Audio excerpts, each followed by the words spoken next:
في البداية أنا قبل ما نخش في أمور الكرة بصراحة نحب نشكر رابطة البيضاء وعلى رأسها الأستاذ الفاضل اللي هو مصطفى عبد الجليل، ونشكر النادي الأخضر اللي وفر لنا معنا إقامة كويسة وبصراحة ما قصروش معنا، ونشكر جماهير النادي الأخضر.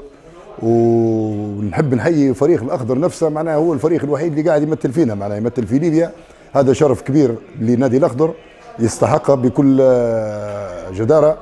بالنسبة لمباراتنا اليوم الحمد لله، أنا الشيء اللي فرحان به إن الفريق متجاوب، معناها صبحت فيه نقولوا كيمياء معناها ما بين المدرب واللاعبين وكل شيء ماشي كويس. الحق لعبنا مباراة دارنس، طبعا ما نبيش ننسى الأستاذ الفاضل اللي هو أستاذ صالح الرحيل اللي صعد بالفريق وكون الفريق هدايا، نحب نحييه ونشكره.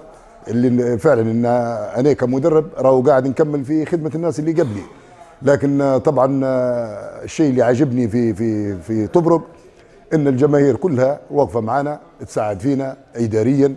اداره نادي الصقور واقفه معنا، الجمعيه للنادي حتى هي واقفه معنا، الجماهير كلها تأيد فينا وتساعد فينا.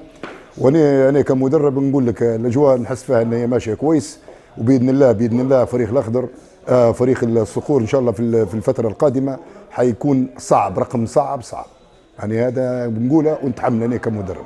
الشيء اللي فرحان به انا هو الاختبار نتاع اليوم، احنا نجحنا فيه لان فريق الاخضر مجروح، فريق الاخضر مجروح معناه في مباراتين ويخسر زيد الثالثه فرده، وهذا معناه الدليل ان الفريق اللي قدامه معناه واقف كويس.